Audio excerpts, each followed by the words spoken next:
inicia. Então vamos lá. Colocar aqui o título.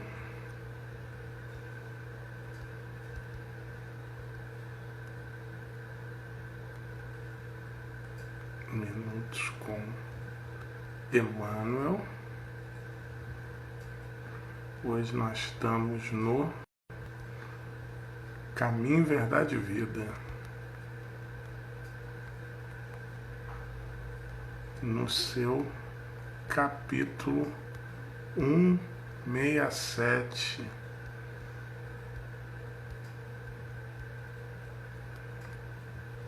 Na oração,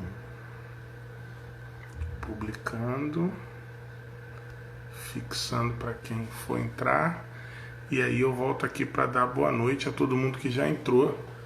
Saskia, João, Santana Pedrini, mãe do Felipe, camarada lá da Ramatiz, Luiz, Michele, valeu Saskia, obrigado, um beijo na família também. Dani, dando boa noite. Heloísa, que hoje nos sugeriu aí esse estudo, né? Vamos então já nos preparar para a gente iniciar. A gente deixa um tempinho para ver se o pessoal vai chegando aos poucos, né? Uma semana que passou diferentemente das outras semanas. Essa semana para mim passou muito rápido. Acho que teve o feriado aí na segunda-feira, né? E eu acabei não trabalhando, então juntou quando eu vi era terça e já era o dia até de preparar o material de divulgação do nosso estudo, enviar e acabou sendo bem rápido essa semana. Minha querida Dinda aí entrando, minha madrinha, bem-vinda para o nosso estudo. Rose, boa noite a todos, boa noite, bem-vinda. Seguimos juntos aí, né? Em mais uma semana aí de aprendizado, de estudos, onde a gente vai tentando aplicar esses ensinamentos, né? Que a gente vai vendo, vai coletando. O bacana disso aqui tudo é quando a gente consegue, tudo isso que a gente está vendo aqui, a gente vai encontrando no nosso dia a dia, na nossa relação com os vizinhos, com as pessoas nas ruas, tudo isso que está se transformando, né? As coisas estão todas transformadas. E o que a gente precisa entender, e a gente precisa... Hoje o nosso título o nosso título do nosso estudo hoje é Na Oração, né? Então a gente precisa, claro que a gente vai falar muito da importância da prece. O Luiz lembrando que esse texto ele é recomendado como leitura pela Ramatiz, né, para quem realiza o Evangelho no Lar, como leitura complementar dos itens 5 e 6 do capítulo 18, que a vossa mão esquerda não saiba o que dá a vossa mão direita, como leitura suplementar do item 22 do capítulo 27, pedi e obtereis, do Evangelho segundo o Espiritismo. Dando boa noite para Lei Samel. Bem-vinda. Espero que você goste do nosso estudo aí, do nosso encontro.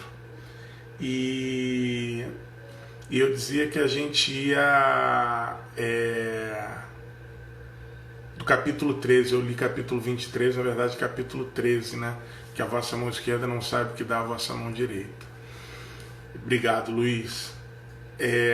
A gente vai falar sobre oração, sobre prece, e a gente de fato precisa muito orar para que as coisas aconteçam e transcorram da melhor forma possível, para que a gente consiga encontrar maneiras de combater e de evitar o sofrimento por conta dessa doença, né, que nos obriga a repensar todo mundo.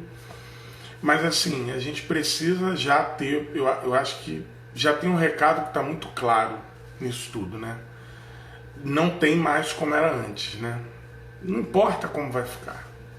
Uns acham que de um jeito, outros acham que de outro, mas assim, tudo que está acontecendo já nos impõe, já nos impele, já nos demanda uma modificação, já nos demanda mudar, né? Então, o primeiro ponto que eu me questiono é assim, eu estou mudando? Porque eu tenho que mudar. Não tem mais pergunta sobre como vai ser. Eu não sei como vai ser. Eu acho que ninguém sabe. Eu acho que ninguém sabe. Nem os mais avançados cientistas têm ideia de como vai ser, como vai ficar, como vai ser a melhor maneira. Uma coisa eu sei e eu tenho absoluta certeza. Não vai ser como vinha sendo até então. E meu ponto é, eu preciso mudar. Eu preciso mudar, né? Eu tenho trazido algumas músicas, né, que às vezes me despertam, né? Nada do que foi será de novo do jeito que já foi um dia. Nada do que foi será de novo do jeito que já foi um dia. Não vai ser. E se não será como já foi um dia, como que eu estou me colocando diante desse novo? Como que eu estou me colocando diante da mudança que não é que virá a acontecer? Aproveitando para dar boa noite à Sandra que está chegando para o nosso grupo. Mas a mudança que já aconteceu, já está acontecendo. Já é uma nova relação com qualquer pessoa que esteja ao meu redor, qualquer pessoa que esteja junto comigo. Dando boa noite para a Helena, que entra agora junto conosco no grupo. Então, eu já estou diferente, quer dizer, eu tenho que estar diferente, né? Eu tenho que estar diferente, né? Eu não posso mais ser o que eu era até então. Por quê? Porque tudo mudou. O cenário mudou inteiro. Aproveitando para dar boa noite para Ela O Rodrigues. Bem-vinda. É como um jogo de xadrez. Quando você move uma peça, move tudo. E não teve exemplo mais claro do que essa situação que a gente viveu, né? Porque assim, eu me recordo muito no final do ano passado, quando essa situação se encontrava lá na China, né? E a China era muito distante, né? A China era algo que eu lembro dos relatos das pessoas confinadas em quarentena em Wuhan, e eu lendo as matérias, porque faz parte do meu cotidiano profissional ter que ler jornais, ter que estar atento. E no final do ano passado, ali em dezembro, né, lendo relatos brasileiros, ouvindo vídeos brasileiros, que eu olhava aquilo e falava assim, nossa, que coisa louca, como deve ser louco estar num local em quarentena, como deve ser difícil viver confinado, ficar sem poder sair de casa, só sair de casa para poder fazer compras. E isso era dezembro do ano passado, né? Em 3 meses isso estava acontecendo no mundo inteiro. Isso estava acontecendo no mundo inteiro. Não era uma realidade de uma cidade que antes estava tão distante para mim, né? Então, quando a gente fala num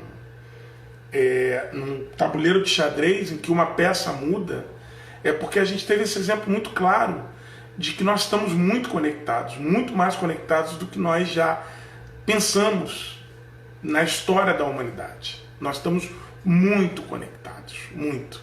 Hoje não há mais essa distância. A China não é algo tão distante, pelo contrário, a China passou a fazer parte da gente. Então vejam vocês o seguinte, reparem e notem, antes da gente entrar no estudo, que vai falar de prece, que vai falar de conexão, que vai falar de proximidade, que é muito importante.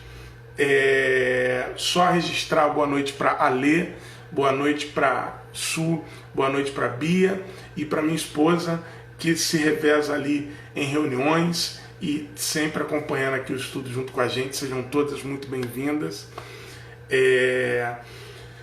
Reparem uma coisa, a proximidade geográfica, ela sempre existiu, sempre existirá, né? Isso não tenha dúvidas. Mas a ideia de proximidade está muito além do físico. A China era algo distante para a gente, porque a gente não ouvia falar sobre a China, porque a gente não prestava atenção na China, porque a gente não se interessava por assuntos relacionados à China. Há pessoas que trabalhavam com a China, estudavam, tinham interconexões, né? Mas para a maioria das pessoas era algo muito distante. De repente, a China ficou perto. Mudou a quilometragem? Mudou o tempo de voo? Não mudou nada disso. Mas aquela realidade se aproxima da gente. Então vejamos nós como essa situação nos leva à condição de nós entendermos o seguinte: a proximidade não é física. A proximidade ela é mental, ela é de sentimento, ela é de sensação. Ela é algo que modifica muito mais rapidamente do que a questão geográfica, do que a questão física. Não à toa, o Mestre Jesus, quando esteve aqui, sempre nos seus ensinamentos se referia ao próximo. E ele sempre nos pergunta, né, quem é o próximo? O próximo não é aquele que está do meu lado, o próximo pode estar muito distante de mim, mas eu posso chegar até ele como? Através de uma prece, através de um pensamento, né? E a gente vai entender sobre isso hoje nesse livrinho. Quem tiver em mãos O Caminho, Verdade e Vida, é o que a gente está lendo, como sugestão da Heloísa, no seu capítulo 167, né? Inclusive mandem suas sugestões, já temos aí mais sugestão para as próximas semanas, mas continuem mandando, que eu estou fazendo um calendáriozinho de sugestão, estou estudando e está sendo muito revigorante, muito rico para mim. E nós estamos no capítulo 167, na oração. Quem tem o livro, se quiser, pode acompanhar conosco a leitura. Quem não tem, não se preocupa, que eu faço a leitura pausadamente para a gente ir refletindo sobre tudo o que Emmanuel nos oferta nesse seu ensinamento, né? Então ele começa com um trecho do Evangelho de Lucas, em que os apóstolos pedem a Jesus: Senhor, ensina-nos a orar, né? E a Luísa comenta aqui, a prece aproxima. É verdade, a prece aproxima, né? A distância não afasta corações ligados pelo amor, diz a Sueli. É verdade. Quando a gente tem existem formas de proximidade que são muito fortes, né? Boa noite, respondendo boa noite aqui da Lei Samel, Rodrigo Bessa, meu grande amigo, também entrando para estudar conosco, Soninha, também querida companheira da Ramatiz de trabalho, vindo, bem-vindos. E nós estamos começando agora. E os apóstolos pedem a Jesus: Senhor, ensina-nos a orar. E, segundo consta no Evangelho de Lucas, é nesse momento que Jesus então vai ensinar a eles a oração dominical, né? O Pai Nosso, né? Através desse pedido, dessa solicitação, que eles pedem para entender qual é a melhor oração. Inclusive há livros que detalham, estudam, pesquisam o Pai Nosso. E o Pai Nosso é riquíssimo. O Pai Nosso tem um simbolismo, é riquíssimo nas suas palavras. É riquíssimo. Então, se vocês tiverem tempo de se dedicar, na internet tem muitos estudos sobre isso, estudem o Pai Nosso. Essa oração, que é uma oração que a gente aprende, né, quando criança.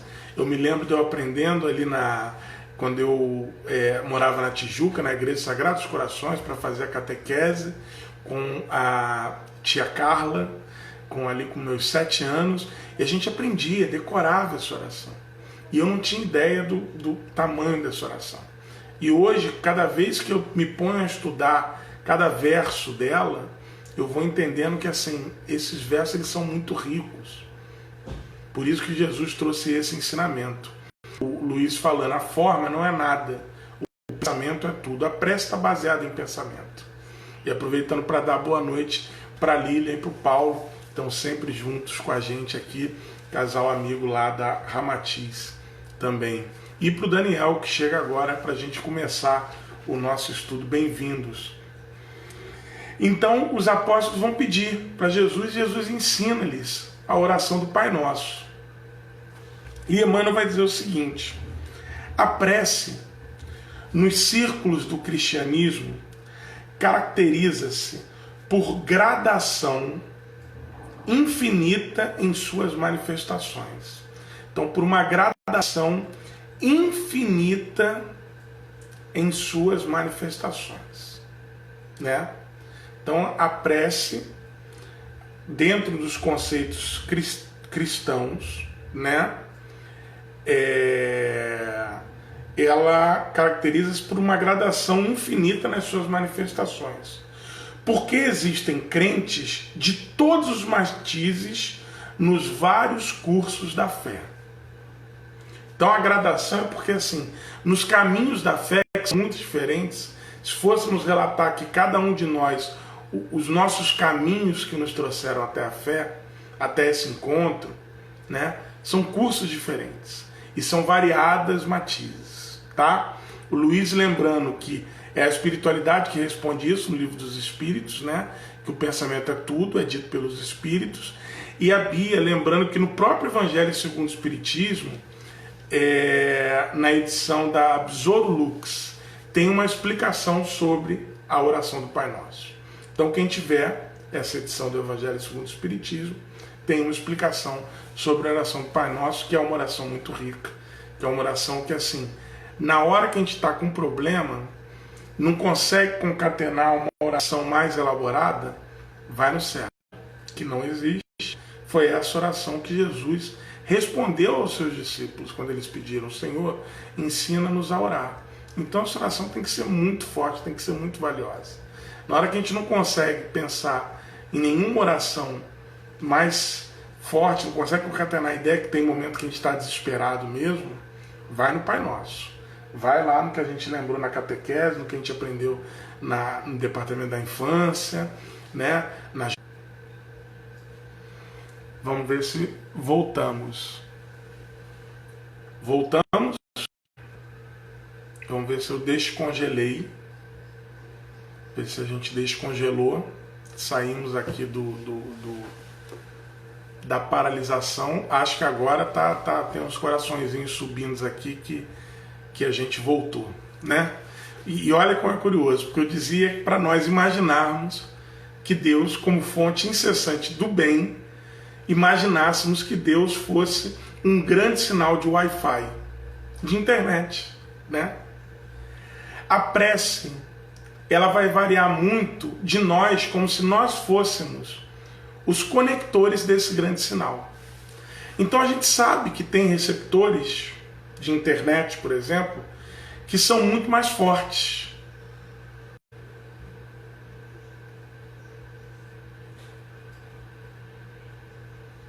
Numa conexão.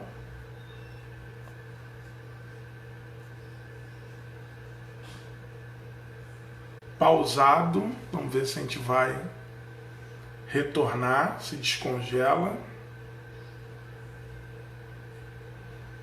Vamos ver se nós descongelamos.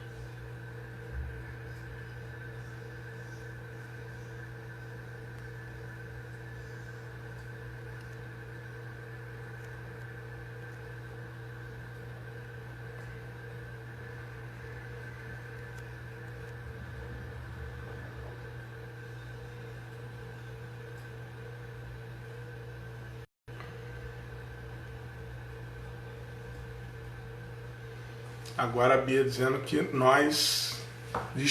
que eu descongelei. Então vamos torcer agora para ver se esse sinal não se encerra, né? Então, assim, é como o Luiz está lembrando, né? Essa nossa antena física é a glândula pineal, né? Essa que nos conecta. Só que nós temos equipamentos que são mais fortes, equipamentos que são mais frágeis, né? Conexões que são como essa, que às vezes instáveis, conexões que às vezes são mais fortes. A prece é isso que a gente acabou de viver. Tem hora que a gente está conectado fortemente com a divindade, com a providência divina. A gente está ali certinho. Tem hora que a gente trava. Tem hora que a gente congela. Tem hora que a gente faz isso conscientemente. Tem hora que a gente faz isso inconscientemente. Tem hora que a gente briga com Deus. Tem hora que a gente acha que está tudo errado. Tem hora que a gente se sente injustiçado. A prece é quando a gente estabelece esse contato. Por isso que Emmanuel vai dizer que são gradações infinitas de acordo com os caminhos da fé de cada um, de acordo com os mais diversos cursos de fé, porque vai depender de cada um, vai depender de cada conexão que nós vamos estabelecer com a divindade. Isso é fundamental a gente entender, né? Os seguidores inquietos, que somos nós, o que são os inquietos? Inquietos é aquele que não está satisfeito com nada. Inquieto é aquele que não para, né? Lembra quando nós estávamos na escola? Sempre havia um aluno inquieto. Se na sua turma não havia um aluno inquieto, é porque você era o aluno inquieto. Era o meu caso. Eu era o inquieto, né? Então o inquieto é aquele que ele não se pacifica com nada. Ele quer sempre alguma coisa. Porque quando ele tem aquilo, aquilo não interessa mais. Então ele busca algo, né? Então ele diz, os seguidores inquietos, somos nós, reclamam a realização de propósitos inconstantes. Reclamar no sentido de pedir. Pedindo propósitos inconstantes. Por que é importante a gente entender que Emmanuel traz o conceito de inconstante? Porque tudo que é do bem, tudo que é da lei divina, tem a ver com ser constante. A paz é uma questão de ser constante. Quando a gente imagina um cenário de paz, o que a gente imagina? A gente imagina aquele monge, aquela monja, né? Num cenário de natureza em que as coisas se mantêm constantes. O barulho do rio, o canto dos pássaros, um leve sussurrar do vento, mas tudo mantendo o quê? Constante, né? A paciência, a ciência da paz, vem do encontro consciente com a pacificação interior, a meditação, né? É esse equilíbrio. Então o que ele está dizendo é que nós inquietos muitas vezes pedimos, rogamos propósitos inconstantes, né? Então, ó, o Luiz fala, as boas energias estão sempre próximas de nós. Recebê-las depende de como vibramos, é isso, né? De como é que a gente está. Tem a ver com equilíbrio, né? E a Bia, assim como a Heloísa, falando da importância do equilíbrio. Nós, às vezes, nós somos muito mais um andar de bicicleta como quem está aprendendo. Tem hora que a gente está equilibrado. Tem hora que a gente pende. Tem hora que a gente vai para um lado, vai para o outro. E dá aquela, né, quando a bicicleta perde um pouco ali, e a gente tem que voltar e ajusta no guidão, vai. A gente é um pouco dessa inconstância. Nós ainda somos essas vibrações sísmicas de energia. E aí Emmanuel vai desfiar alguns exemplos para nós. Os egoístas exigem a solução de caprichos inferiores. Então o que é o egoísta? É aquele que na hora de rezar, ele pede o seguinte: Deus, me ajuda a comprar a televisão nova. Olha a prece. Quer dizer, eu vou, não que seja equivocado, né? Não que seja equivocado em aspecto algum, alguém almejar melhorar a sua televisão, adquirir um novo móvel para sua casa, renovar o seu carro, isso em hipótese nenhuma. Agora, a gente precisa entender como é que a gente faz essa prece, né? Será que a prece, será que eu tenho que pensar que há uma providência divina que precisa segurar tudo para eu trocar minha televisão? Ou será que trocar minha televisão tem a ver com eu conseguir trabalhar, ou eu conseguir economizar, ou eu gastar menos com outras coisas, abrir mão de determinados caprichos, a fim de atender a um outro capricho meu? Por isso que ele fala que os egoístas exigem a solução de caprichos inferiores. Quando ele fala capricho inferior, não é menosprezando os nossos desejos, que são naturais, são autênticos e fazem parte da nossa vida. O ponto é quando eu acho que esse desejo tem que estar à frente de tudo que Deus tem para resolver. Né? Dando boa noite para a Mônica, que entra agora. Para o André Aquino, que também entrou, sejam bem-vindos. E o Luiz lembrando que para a gente precisar aprender a andar de bicicleta, a gente cai da bicicleta. Muitas vezes a gente cai. Né? O equilíbrio requer essas quedas. E aí a gente levanta e continua aprendendo. Então a gente tem esse movimento de oscilação, é natural e esperado no nosso processo, no nosso procedimento. Faz parte, faz realmente parte. Os ignorantes do bem chegam a rogar o mal para o próximo. Então assim, eu vou prestar um concurso público, não estudei e faço uma prece pedindo para os outros irem mal. Vê se pode. Só ignorando o bem. Por isso que Emmanuel fala dos ignorantes do bem. Porque não pode haver uma prece que solicite o mal do outro. Qualquer prece em que o meu pensamento está voltado para o mal alheio já é uma desconexão com a providência divina. Eu já estou entrando num site pirata. Eu já estou entrando na Deep Web. Mas eu não estou conectado com a divindade. Quando a minha solicitação é pelo mal alheio, eu não estou entrando. Por quê? Porque eu estou desejando mal ao próximo. Eu estou me distanciando. E aí lembrando daquelas duas questões, os dois ensinamentos mais importantes que Jesus diz: amar a Deus sobre todas as coisas e amar ao próximo como a ti mesmo. Se eu desejo mal ao próximo, eu não consigo amar ao próximo como a mim, porque eu estou desejando para ele algo que eu não desejaria para mim. E se eu não amo ao próximo, eu não tenho como amar a Deus, porque Deus se revela para mim no outro. Eu sou um ignorante do bem. Mas muitas vezes nós ainda pedimos. Por isso que Emmanuel diz no início que as preces estão em gradações infinitas. Porque tem gente que ainda está lidando com a prece num nível muito raso. Tem gente que ainda está lidando com a prece num nível muito raso, muito individual. Muito escuro, como lembra o Daniel. Porque ainda não reparou na luz. A gente às vezes ainda faz a prece muito no escuro, porque ainda não notou os benefícios da claridade, da iluminação. Os tristes pedem a solidão com ociosidade. Os desesperados suplicam a morte. Olha como são pedidos inconstantes que às vezes chegam através de prece. O ser humano está habituando-se a fazer a prece, mas ainda faz prece com petitórios, com rogatórios muito inconstantes.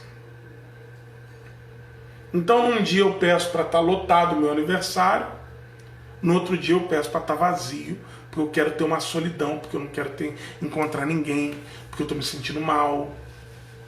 Nós temos essa oscilação, né? O mal é o bem que eu quero só para mim. Isso é uma explicação de algum mentor para Hilário, companheiro de André Luiz, em algum dos livros da coleção A Vida no Mundo Espiritual. Eu não sou como a Soninha, que está aqui, hoje ela está aqui participando do estudo, que tem que ela é especialista nos livros do André Luiz. Eu me confundo completamente com os mentores, qual é o livro, se é Missionários da Luz, se é Libertação, se é Entre Dois Mundos, se é Entre a Terra e o Céu. Eu me confundo completamente, mas eu me lembro que há um trecho em que Hilário, companheiro de André Luiz, pergunta ao mentor que estava os ensinando, dizendo o que é o bem e o que é o mal.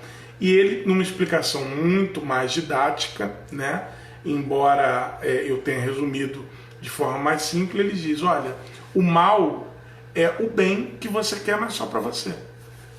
Quando eu quero o mal, o bem só para mim, isso é o mal. Isso é o mal. Então não tem como eu chegar numa prova em que eu não estudei, fazer uma prece para que haja um milagre e pedindo o mal dos outros. Não, porque a cada um de acordo com as suas obras, né? A prece, ela é uma solicitação para haver conexão com a divindade, para estabelecer essa conexão, e a partir da conexão, né, a gente se sentir inspirado e fortalecido para nós seguirmos o nosso caminho. Porque por melhor que seja a espiritualidade, por maior que seja o amor da espiritualidade, por maior que seja o amor da providência divina, eles fazem tudo o que podem fazer por nós. Só há uma coisa que eles jamais farão: aquilo que só nós podemos fazer. Então imagina o seguinte: você pega o seu computador, conecta ele a um Wi-Fi, seja da sua casa, do seu trabalho, de um local público. Você vai entrar no Google. Agora, o computador, por mais que haja inteligência artificial, por mais que a gente ache que o nosso celular hoje escute a gente, por mais que ele não vai procurar pela gente. A gente precisa ir lá e digitar Evangelho segundo o Espiritismo, explicação sobre o Pai Nosso. A gente tem que ir lá, ele indica pra gente, você entra no YouTube, ele diz outros vídeos que são correlatos, ele tenta fazer um monte de coisa. Mas a gente precisa ir lá, ligar e fazer a conexão para que a coisa funcione. Então tem coisas que só nós podemos fazer. A prece é isso. Ela não é, como tinha antigamente aquele programa do Silvio Santos, a porta da esperança. Não é uma grande porta que vai se abrir e a gente vai ficar esperando ou não para ver se aquele nosso pedido foi ou não atendido. Não. A prece é a gente ganhar força para, através da nossa capacidade e da inspiração dos bons amigos, a gente consiga aquilo que a gente mais precisa e de acordo, obviamente, com o nosso merecimento. Emmanuel então continua: inúmeros beneficiários do Evangelho imploram isso ou aquilo com alusão à boa marcha dos negócios que lhes interessam a vida física. Em suma, buscam a fuga. Anelam somente a distância da dificuldade, do trabalho, da luta digna. Era o que a gente estava falando. Quantas pessoas encontram na prece o distanciamento do trabalho? Quando eu não estudo e peço pela prece para que eu faça uma boa prova, o que eu estou fazendo? Eu estou me distanciando do ato que eu tenho que fazer para fazer uma prova boa, que é o estudo. Não tem jeito. Se eu não treino determinada atividade, como é que eu vou executar com perfeição aquela atividade, aquele labor? Não tem como. E muitas pessoas ainda anelam, quer dizer, linkam a prece como uma oportunidade para se distanciar do trabalho, para se livrar do trabalho. Ai, Deus, arruma alguém aqui para vir fazer isso por mim. Colocando Deus na condição de serventuário nosso, de mero servo. Muitos de nós ainda encaramos a divindade como mera serva dos nossos desejos, dos nossos caprichos. O Luiz lembrando aqui: quem ama o irmão, quem não ama o irmão a quem viu, como pode amar a Deus a quem não viu? Que é da carta de João, né? João Evangelista. Como é que você pode amar a Deus que você nunca viu, se você não consegue amar o irmão que você está vendo, que você está conhecendo, né? O Daniel lembrando, a gente às vezes quer que Deus seja o gênio da lâmpada, né? Do Aladim. E a Bia lembra que até no programa Porta da Esperança, lá do Silvio Santos, a gente tinha que fazer o pedido, né? A gente ainda tinha que fazer o pedido. E a Heloísa lembrando, temos que fazer a nossa parte sem achar que o Pai tudo tem que resolver. A gente acha que é isso, né? A gente coloca Deus, como bem pontuou o Daniel, como o gênio da lâmpada do Aladim. Que a gente vai chegar, vai ter 3 pedidos, só que a gente também não se contenta com 3, né? A gente quer 3 por minuto, né? A gente, assim, se encontrasse o gênio do Aladim, É assim, 3 pedidos. O primeiro pedido a gente já ia pedir para que nós tivéssemos pedido para sempre, né? Então a gente quer pedir, quer colocar a prece num contexto de ser algo que nos elimine o trabalho. Quando a prece, ela é a conexão que nos fortalece no trabalho necessário para a nossa própria redenção. Para a nossa própria redenção. Dando boa noite aí para o André e para a Ana, que entraram agora, bem-vindos ao nosso estudo. E o Daniel fala, a gente fica chateado quando não acontece. A gente faz a prece como se a prece fosse como se fosse um cardápio, né? Como se nós chegássemos no restaurante e pedíssemos um prato, né? E se não acontece aquilo que a gente espera, muitas vezes acontecendo aquilo que nos é melhor, a gente ainda fica chateado com Deus. Ainda não quer sair dali sem pagar a conta. Sem pagar a conta que nós devemos. Isso é muito comum do ser humano.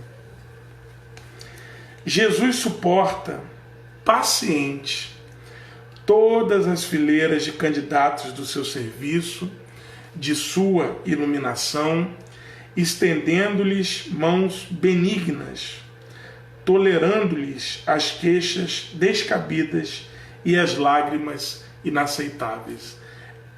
Tentem imaginar essa figura de Jesus, tolerando aquelas pessoas que somos nós, com queixas que não cabem, com lágrimas que não deveriam cair, né? Com justificativas e injustiças que não são reais. Jesus está ali, paciente, tolerando, dizendo, calma, eles ainda não sabem o que fazem. Ele está há 2000 anos repetindo essa frase. Eles ainda não sabem o que fazem. Ainda estão aprendendo. A gente está olhando, está vendo como é que vai ser, né? Todavia, quando aceita alguém no discipulado definitivo, algo acontece no íntimo da alma contemplada pelo Senhor. Quer dizer, ele está ali, tolerante, esperando, vendo, nos conhecendo, entendendo como é que as coisas funcionam, entendendo tudo que está se passando na nossa vida. Mas quando ele pega na mão de alguém, ele está ali com as mãos estendidas. Sempre, sempre ali. Junto, como ele disse, né? Eu e o Pai somos um. Ele está ali, como aquele irmão, amigo, como aquele mestre. Mãos estendidas, entendendo para a gente, calma, você vai entender, calma, está doendo agora, mas você vai entender. Espera um pouco. Talvez não seja assim, né? Mas, quando ele pega alguém e fala assim, olha, você está pronto para vir para o meu discipulado. Você já entendeu o ponto. Ali naquela alma acontece uma transformação. Cessam as rogativas ruidosas. Acalmam-se os desejos tumultuários. Converte-se a oração em trabalho edificante. Converte-se a oração em trabalho edificante. Então, quando a gente se transforma e se mostra apto para o serviço com Jesus, quando a gente entende o que ele já falou para nós, que com ele o trabalho é mais suave, o fardo é mais leve, o jugo é mais suave. Quando nós entendemos isso, e ele percebe que a gente entendeu, a nossa prece muda. Aí a gente fala assim, agora Deus me ouviu. Não, não foi agora Deus que te ouviu. É que agora você falou com Deus. Antes você estava falando com a parede, você estava falando sozinho. Você estava falando com o teu ego. Você estava colocando o teu ego na frente da sua relação com Deus. Quando a gente tira o nosso ego da frente, aí a gente começa a falar com Deus de fato, né? A Su falando aqui, nos falta essa relação com Deus. Acabamos achando que Deus vai resolver as nossas dificuldades sem que nos transformemos, sem entender que aquelas dificuldades são as grandes amigas para o nosso crescimento, né? É a reforma íntima, como lembra a Heloísa. Como diz Daniel, agora você entendeu o que Deus te dizia o tempo todo, em todos os detalhes. Madre Teresa de Calcutá, uma vez perguntaram a ela, né? Você conversa com Deus? Ela falou, converso. Ele disse, mas como é que você conversa? Ela falou assim, nada, eu fico quietinha. E perguntaram, ele te escuta? Ah, me escuta. E ele te responde? E ela diz, responde. E o que ele te fala? Ela disse, nada. Nada. Ele não falava nada. Mas alguém tem dúvida da conexão? Quantos gigas tinha conexão de Madre Teresa com a divindade? Quantos gigas tem a conexão de uma irmã Dulce com a divindade? De um Francisco Cândido Xavier?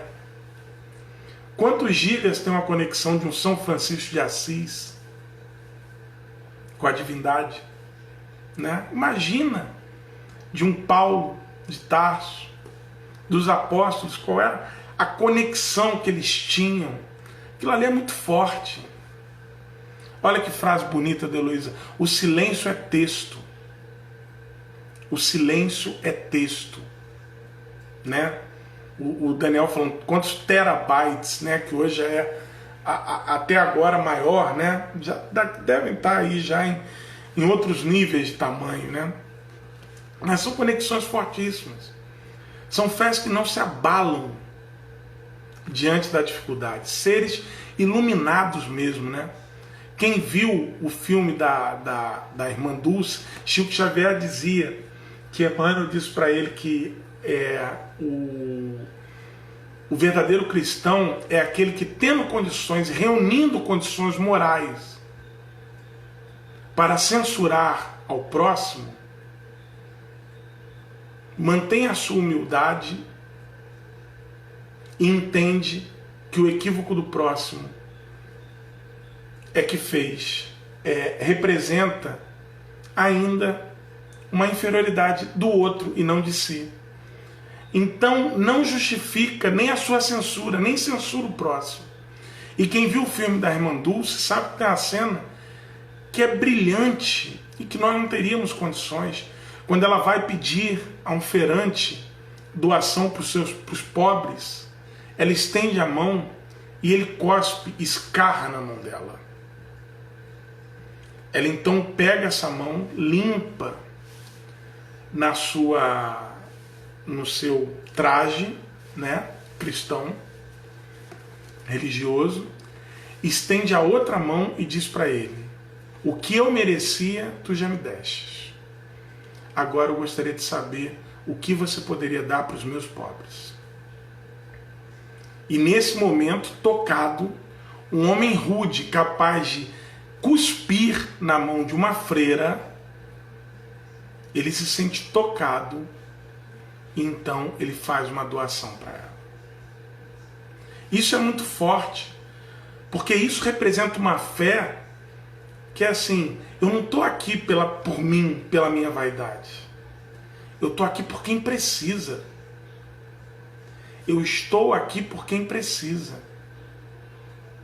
Isso é uma conexão com Deus muito forte.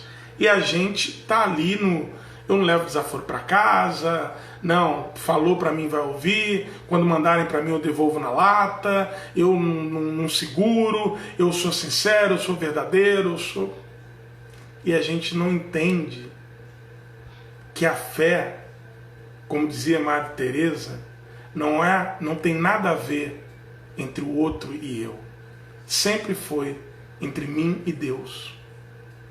O outro é um elemento do qual Deus se serve para se mostrar para mim. E eu sou para o outro a revelação de Deus.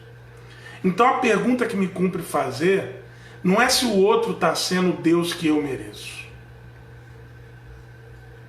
A pergunta que me cumpre fazer é se eu estou conseguindo ser, para aqueles que estão ao meu redor, o melhor Deus que eles podem ter contato. Se eu estou conseguindo trabalhar alinhado à providência divina, sendo para quem está junto comigo a melhor representação de Deus que eu possa conseguir ser. Que vejam que a irmã Dulce num momento como esse, é a melhor representação da divindade. É a melhor representação da divindade. Quando ela oferece a outra face. E a outra face não é quando alguém nos estapeia e a gente dá o outro para dar. Não. A outra face é a face interior. É a face que nos reveste. É o que nós somos de fato. Não isso que mostramos. Somos centelhas divinas, né? Como disse o Luiz. Somos todos um, como lembra a Heloísa, e a Su fala, é o verdadeiro servir como discípulo do Mestre, nos tornando o sal da terra. E o sal da terra é muito importante, porque quem cozinha sabe que o sal, quando é escasso, a comida é insossa. E quando ele é exagerado, a comida é intragável. Então o sal é um elemento muito importante de ser bem dosado. Quando Jesus pede que nós sejamos o sal da terra, ele está dizendo o seguinte: você tem que ser a luz que brilha o suficiente para iluminar o caminho dos teus amigos, mas que não brilhe tanto ao ponto de cegá-los, ao ponto de ofuscar a esses que você pretende ajudar. De novo, como lembra Daniel, o equilíbrio. O mal se afronta com o bem, conforme André Luiz. E essa é a nossa essência. A gente precisa encontrar esse equilíbrio, né? Quando a gente começa a encontrar esse equilíbrio, quando a gente entende que o equilíbrio é nosso e vem da gente, não vem do outro, é a hora que Jesus segura na nossa mão e diz: olha, agora vem que você pode trabalhar comigo no discipulado. É a hora que ele chama a gente para ser discípulo. E aí a oração e a prece ganham um contexto completamente diferente. Porque já não é mais um pedido para o meu capricho. Aí a oração já é uma compreensão da minha conectividade com Deus. E aí a oração se converte. Mais vale mãos que trabalham do que lábios que oram, dizia Teresa de Calcutá. É nesse momento que a gente entende que a oração tem ação em si. É o ato, é a atitude, né? É a oração da gente estar ali fazendo algo. E a gente pode fazer prece em qualquer momento, dirigindo, cozinhando, né? O quanto da prece a gente pode fazer quando a gente cozinha para um filho? Quanto de prece tem ali? Quando a gente cozinha para um irmão, quando a gente cozinha para alguém que está com fome. Aquilo ali é uma prece. Cozinhar é uma prece. É um ato de oração. É um ato de amor, né? Quantas vezes a gente quer comer uma comida de alguém que a gente goste? De alguém que a gente goste, né? E assim, outras pessoas fazem aquele mesmo prato, mas não importa, aquele prato pra gente é especial, que ele tem um sabor que é muito diferente, muito diferente, muito diferente, porque ele é um sabor feito com todo carinho, com todo amor, né? Minha Dinda, que está aqui me assistindo, ela sabe, né, que eu adoro a lasanha dela, né? Adoro a lasanha dela. Quando estou doido para que possa ir lá em Niterói de novo para comer a lasanha dela, né? E adoro lasanha, como muitas lasanhas, mais até do que deveria, né?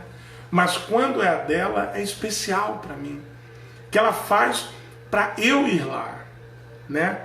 Então veja a oração que vai naquele prato ali, naquela recepção. E são atos de oração, né? Então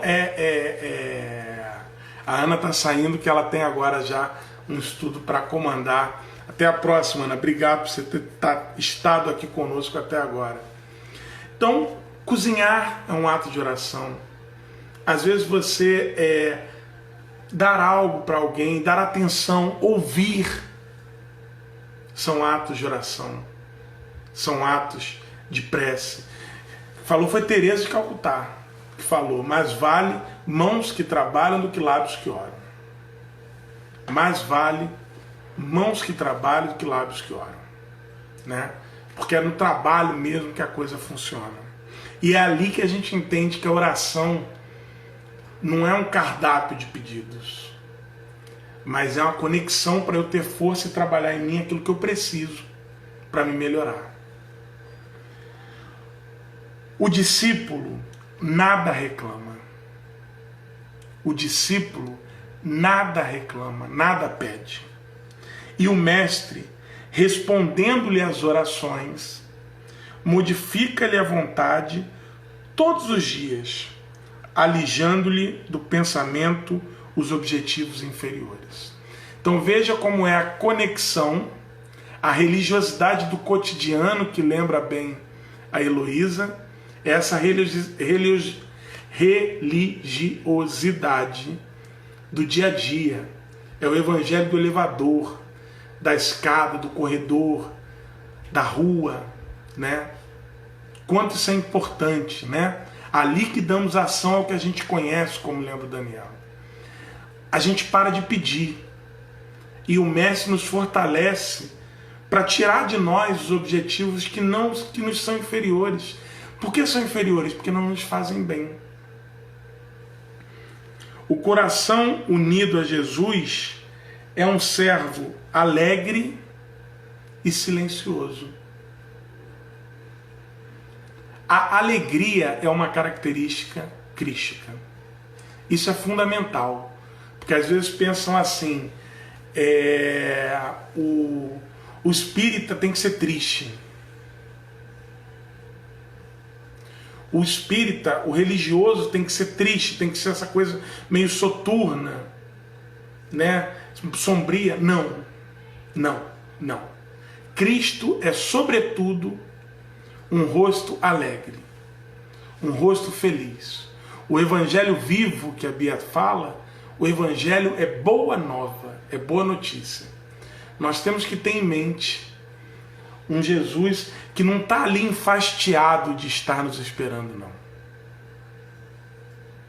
Jesus é alguém que está alegre cada vez que nós estamos melhorando.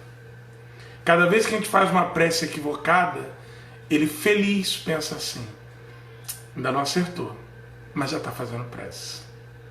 Já está melhor do que antes. Então, o coração unido a Jesus é um servo alegre e silencioso. Silencioso por quê? Porque ele é desprovido de barulhos, de ruídos. O ruído é que faz a conexão cair, né? O ruído é que faz a conexão ficar instável, né? O coração unido a Jesus não tem ruído. Ele está ali naquela constância que a gente falou. Está constante. E quem tem essa fé consegue isso, como a Bia lembrou, no metrô lotado, no meio da Carioca, num protesto, com gritos, em pleno carnaval, não importa. Quem está conectado com a providência divina tem um coração alegre e silencioso, porque está sem os ruídos que vêm do ego. Isso é fundamental, isso é muito importante. Disse-lhe o mestre, levanta-te e segue-me. E ele ergueu-se e seguiu. Assim Jesus fez com seus discípulos. Eu fico imaginando, né? Eu sempre me ponho a imaginar como deva ter sido para os discípulos, né? Simão, para Mateus, né? A Denise falando, quando eu não era espírito, eu não queria ser espírito por causa dessa impressão. Muita coisa mudou de anos para cá, é verdade. A gente às vezes tem uma ideia de que a religiosidade, hoje está difícil ser essa palavra, hein? Conexão com a internet e religiosidade hoje estão duas coisas assim bem difíceis de sair. Às vezes acontece, a gente engasga um pouquinho, mas vai. Quando a gente começa, a gente acha que tem que ser uma coisa meio triste, mas não tem. Religiosidade é coisa alegre. Ser religioso e ter fé é uma coisa alegre. Por isso que eu falo da importância da gente encontrar a religião fora, nas músicas, no nosso dia a dia, para além do templo. O templo é como se fosse um posto de gasolina. A gente abastece a nossa fé. A gente pega aquela egrégora maravilhosa e abastece. Mas a gente pode, além do templo, encontrar. A gente encontra a fé no restaurante, encontra a fé no meio da rua, encontra a fé com o vizinho, encontra a fé no trabalho, encontra o tempo inteiro. O tempo inteiro. E eu fico imaginando como deve ter sido para os apóstolos chegar em casa e falar assim: olha, querida, eu hoje não vou voltar para casa porque eu vou seguir um cara que me pediu para segui-lo. Já imaginaram que loucura? Já imaginaram a loucura que não deve ter sido? O quanto essas pessoas foram criticadas, o quanto essas pessoas foram malditas, o quanto de maledicência deve ter havido quando a pessoa chegou e falou assim: olha, não, mas quem é esse que você vai seguir? É um cara que eu conheci hoje e ele falou para eu seguir e eu achei que devia. E eles não tinham nada além do achar que deviam seguir Jesus. Muitas vezes é isso que nós temos. Porque isso é a fé. É essa confiança. É esse achar que nós devemos seguir Jesus. Quanto mais forte